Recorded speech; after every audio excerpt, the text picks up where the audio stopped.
Number two, God's existence is implied by the origin of the universe.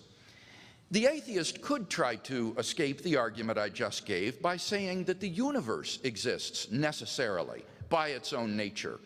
But this second argument blocks that escape route.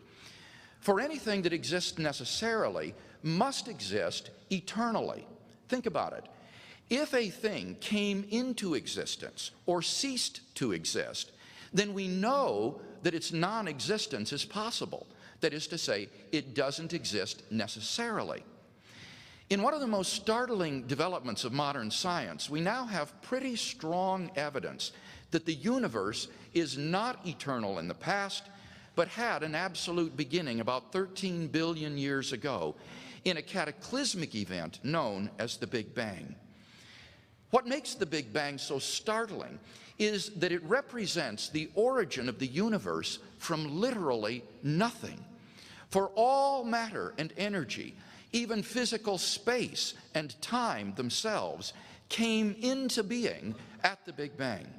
As the British physicist P.C.W. Davies explains, the coming into being of the universe, as discussed in modern science, is not just a matter of imposing some sort of organization upon a previous incoherent state, but the literal coming into being of all physical things from nothing.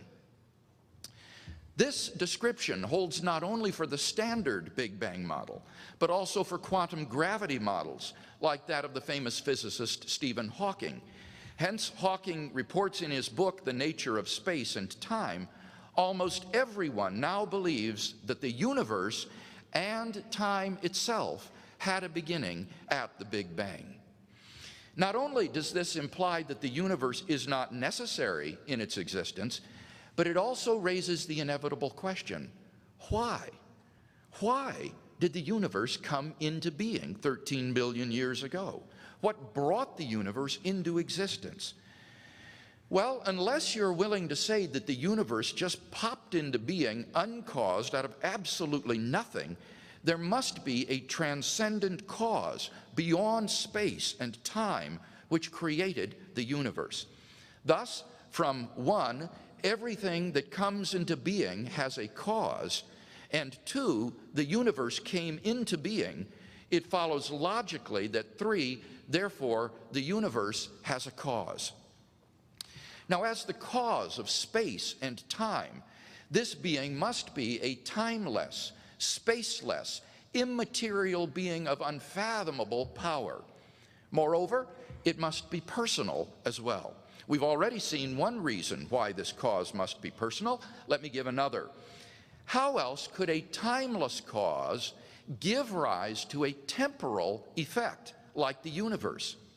If the cause were an impersonal set of necessary and sufficient conditions, then the cause could never exist without its effect. If the sufficient conditions were eternally present, then the effect would be eternally present as well.